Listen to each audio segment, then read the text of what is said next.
อืมนี่คนกวดพี่น้องเอ้ยเนาะคนกวดก็ประมาณนี้ล่ะเอ้ยเนาะเพิ่นว่าเป็นแม่ท้องบ่แล้วก็เป็นลำไส้แน่พี่น้องเอ้ยเนาะเป็นบ่รถใหญ่นะไปพี่น้องเอ้ยมีแต่สิพากันกลับแล้วบัดนี้แม่เจ้าแกะก่อนเปียกเบิดพี่น้องเอ้ย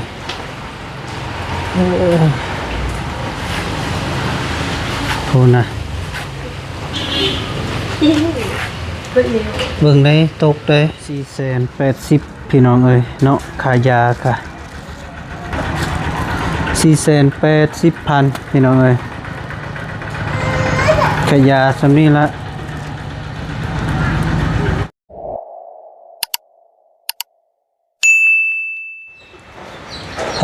โทษพี่น้องเอ้ยเนาะพอดีเบาแก้วเปิดภาพขึ้นมากะมืดผ้ามืดพ้นพี่น้องเอ้ยเนาะกะ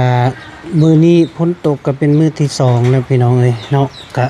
มือสุดทางกับเปื้อนมืดพี่น้องเอ้ยนี่ตอนอาหาร หานขาน้อยพี่น้องเอ้ยเนาะพอดีเบาแก้วกับสิพาลูกสาวไปกวดพี่น้องเอ้ยเนาะเพราะว่าลูกสาวก็เป็นไข้นับแต่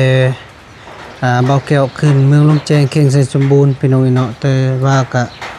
ตอนนั้นก็ยังว่าไข้แน่พี่น้องเอ้ยแต่ว่าตอนนี้ก็ลูกสาวก็แปลว่าคันกินยาแล้วก็พออยู่ได้พี่น้องเนาะแต่ว่าจมเนาะเพิ่นเจ็บท้องพี่น้องเนาะเพิ่นเจ็บท้องตลอดเพราะว่าคันในเมื่อเจ็บท้องเลยแล้วก็เพิ่นอยากให้พ่อกับแม่พาไปห้องหมอพี่น้องเนาะแล้วก็เลยลูกสาวก็บ่สบายเนี่ยพี่น้องเนาะก็พาไปเพราะว่าฝนก็ตกพี่น้องเนาะฝนตกลิ้นพี่น้องเนาะคือว่ามืดฟ้ามืดฝนนี่สุดทางก็เปื้อนพี่น้องเนาะแต่มีแต่บ่แก้วสิคอยไปพี่น้องเนาะคอยขับรถไปได้ก็สู้เนาะพี่น้องเนาะเพราะว่าก็ลูกเนาะพี่น้องเนาะก็สิไปประมาณคลินิกอยู่ดงหินนั่นแหละพี่น้องเนาะคลินิกทานสมพี่น้องสิออกไปเนาะเพราะว่าก็บ่แก้วกับภรรยาหากมาเตนาเพราะว่าสิพาลูกสาวไปกวดสกรพี่น้องเนาะยันเป็นยังมาก็เสียใจพี่น้องเนาะเอาคนอื่นก็ขับทักทายสบายดีเด้อผมมีพี่น้องFCบ่สุขทุกคนว่าอยู่ในหรืออยู่ต่างประเทศก็ยินดีต้อนรับเข้าสู่ซองเบาแก้วคือเก่าพี่น้องเนาะตอนนี้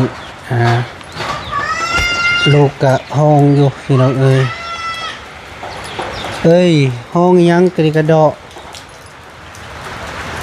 คือเฮ็ดงามแท้สิไปกวดกะสบายดีป้าลุงก่อนลูกสบายดีป้าลุงสบายดีเด้อแม่เด้อเนาะโอ้สิไปไสนี่ลูกฮะลูกสิไปไสฮะห้องหมอฉันเว้านี่เอานั่งลงไปห้องหมออีลาเป็นหยังเป็นเจ็บท้องอีลาเป็นเจ็บท้องเอานั่งลงลูกยืนนั่งลงนั่งลงต้องพาจะหน่อยพอให้เบิ่งเอานี่พอเบิ่งพอคีบก่อนอีลาเจ็บท้องแห้งบ่ลูกโอ้โดยแล้วพาสิเลยเจ็บท้องแห้งเจ็บท้องฝนตกบ่ไปกับยาเนาะอีลาเจ็บท้องแห้งบอกอีลาเป็นไข้เนาะพี่น้องเนาะฝนตกก็จะเป็นได้ไปวันนี้ต้องลุยพี่น้องจะได้ให้ลูกสาวเดียวซ้ำนั่งลงลูกนั่งลงนั่งจุดีลูกนั่งจุบดีนั่งจุดีเป็นปลาลุงสิเบิ่งโอ้ยบ่งามเลยอีลาบ่งามนะอีลาเจ็บท้องบ่อนใดลูกเจ็บท้องมันแม่เจ็บท้องว่ะเจ็บท้องบิดบ่เจ็บแห้งบ่โดยเดี๋ยวไปสิโดยอย่าลิ้น เวลาเจ็บท้องแบบบ่อยากกินข้าวบ่ เอ๊ะ อยากกินข้าว กินบ่ได้ อยากข้าวอยู่บ่ อืม บ่อยากมีแต่เจ็บท้องฝนตกนี่ได้สิไปได้โลกคือมืดผ่ามืดพ้นอยู่นี่พี่น้องเนาะมีแต่สิไปกวดเบิ่งอาการพี่น้องเนาะเพราะว่าที่เก่าเคยไปกวดก็เป็นลำไส้พี่น้องเนาะเป็นลำไส้ก็สิไปกวดเบิ่งอีกจะสิเป็นแนวใดอีกก็ยังบ่ฮู้ว่าอาการของลูกก็ง่อยละบัดนี้ สิไปบ่กินยาไปอยากไปห้องหมอติโดยได้ไปสิโดย ไปห้องหมอเนาะจะน้อยแพทย์ฉีดยาได้ละบ่ย่านบ่บ่ย่านที่เนาะละคนเก่งเนาะ เจ็บ ใช่กี่เจ็บสู้สู้บ่สู้เฮ็ดจะได้สู้ จ้าจ้า เวลาเจ็บเฮ็ดได้สู้แบบใดลูกจะสู้แบบนี้บ่เอาเฮ็ดให้ป้าลูกเบิ่งมาดูสู้โอ้ผ่ามืดผ่าฝนพี่น้องเอ้ยจักอย่างเส้นทางน่ะมันทางออกเลยมันอยากมืนพี่น้องเอ้ยเนาะฝนตกลิ้นแบบนี้บ่คือแต่เก่าเนาะคันแดดละขี้แหน่อันนี้ฝนตกเป็น2มื้อนี้แหละพี่น้องเอ้ยแบบฝนตกลิ้นเลยก็ตมิดว่าสิบ่ไปเป็นเนาะลูกก็เอ้ยอยู่ว่าพอเอ้ยพาลูกไปห้องหมอแน่ลูกเจ็บท้องแห้งแหละเพิ่นว่า ป้าป้า แม่เพิ่นก็เตรียมเครื่องสบายดีเด้อเฮ้ย สบายดี ก็ ที่เก็บตัวอยู่ เตรียมเครื่อง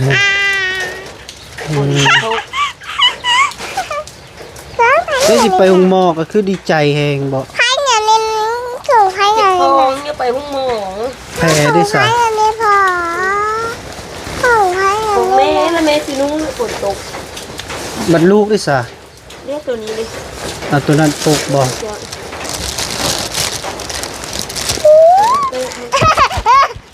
ก็ย่านฝนตกทางมืนนิดหน่อยนี่ ตัวนี้นั้นนั่นตัวนี้ ใช้ของลูกได้ซะพยางลูกได้ซะ เด็กสวยอย่างทำเมนูเฮ้ย น่ะ เลิกเรียนชกบ่หมูชกไปยังนักยาน่ะต้นน่ะ ไปจะ ชกบ่ค่ะใส่กระต้าวินมา มาใหม่ฮะนี่ละซุปอันนั้นก่อนเอาซุปได้บ่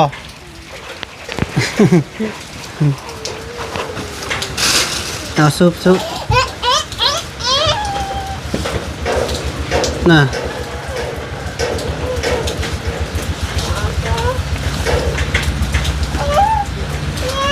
นี่ อันนี้เด้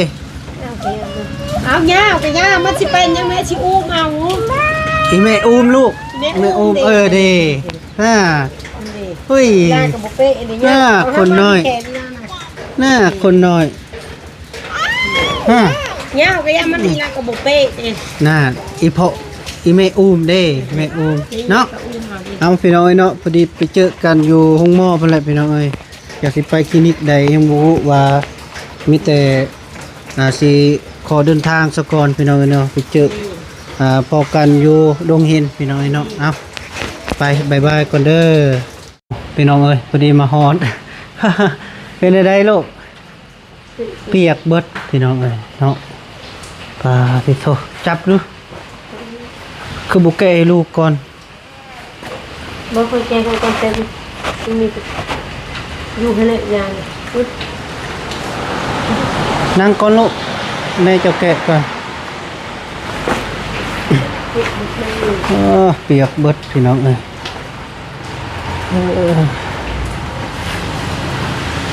โทษนะเบิ่งได้ตกได้ยังลง บ่แกะก็ได้นะตัวนั้นน่ะเอาลงก่อนโอเคยืนลูกยืน จะน่าย่างเลยเอา มันจะไปแก้เอาเสื้อกันยาวละมัน แกะเสื้อแขนยาวออกโดยโอเค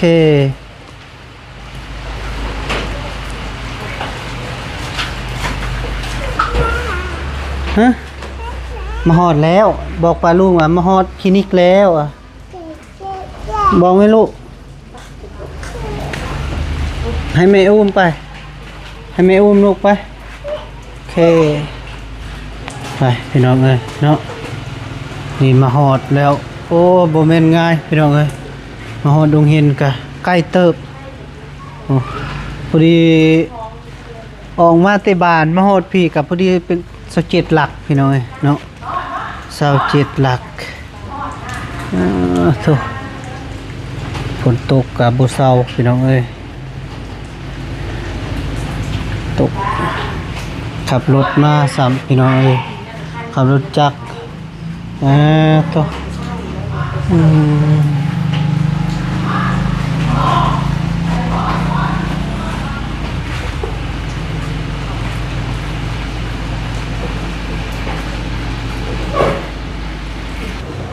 น่า นั่งลง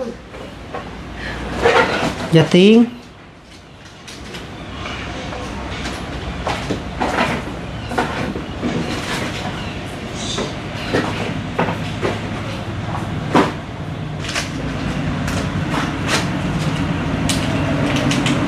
บุญานติบุญานเนาะบุญานเนาะคนเก่งซ้ำนั่งดีๆลูกนั่งดีๆ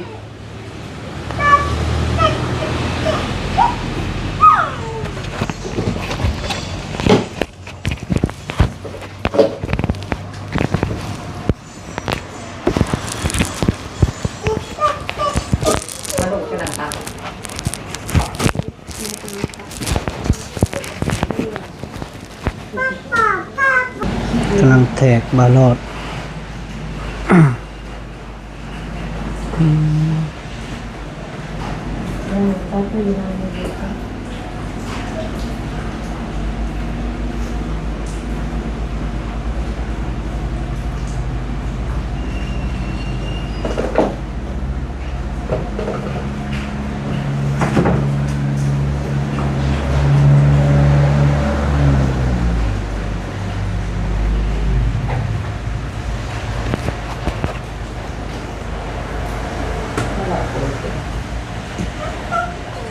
มันมีไข่วะเด็กตู่ไปให้ คือว่ากระโตแฮมอยู่อย่าปาก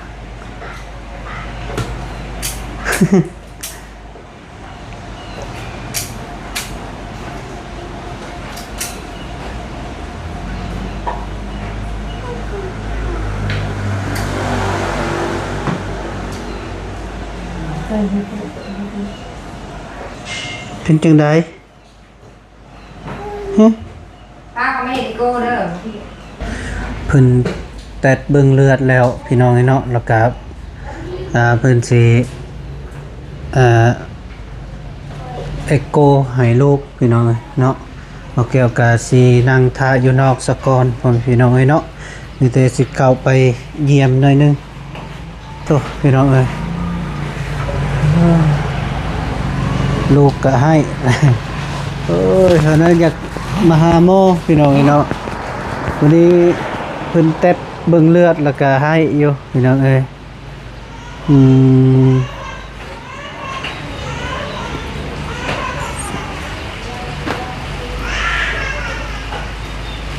ไปพี่น้องเอ้ยพอดีบอกแก้วก็สิเข้าไปเบิ่งลูกต่อพี่น้องเอ้ยเนาะเพราะว่าเพิ่นสิเอ็กโกมันเป็นอาการนี่ก็มีแต่รอรุ่นไปเบิ่งนำกันพี่น้องเอ้ยเป็นจังไดเนาะแล้วก็มีแต่ผลตรวจออกมาแล้วก็จึงสิเฉลยให้พี่น้องเอ้ยเนาะไป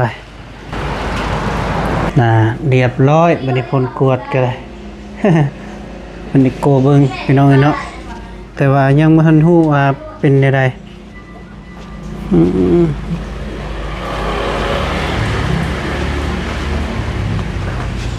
ทุกท่าแบบนี้เลย นั่งท่าบเลยลูก มีดิบดิบเลยจุกเกิดเป๊ะ นั่ง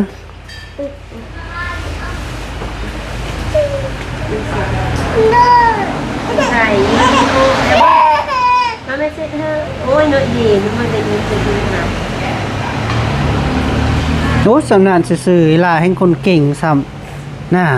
เจ้าจะมาหาหมอ อย่ามาหาหมอน่า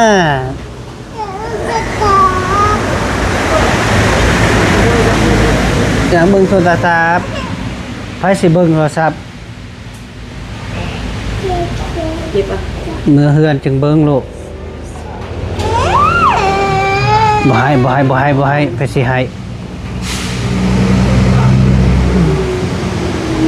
เห็นบ่รถใหญ่โอ้รถใหญ่อ่ะโอ้ เป็นใบงานเลย เวลาอยากได้บ่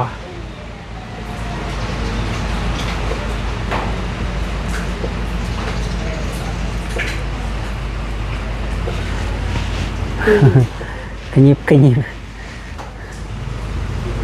น่ะเจ็บบ่ลูกหืมเจ็บบ่โดยแต่ไปซื้อโดยเอาโดย โดยไหม น่ะ โดยนี่ เฮงงึก ขยับระบาดในนั่งนู่นนั่งท่าแพทย์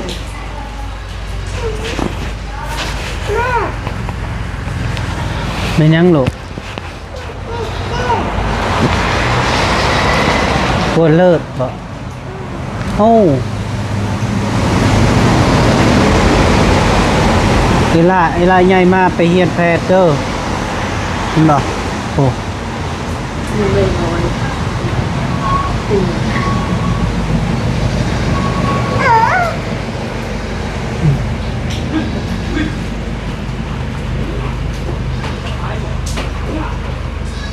ตัวใดนะเอา จับ 480พี่น้องเอ้ยเนาะขายาค่ะ480,000พี่น้องเอ้ยขายาสำนี้ละถือว่าก็ธรรมดาอยู่คนพี่น้องเอ้ยเนาะเพราะว่าก็อยู่คลินิกแน่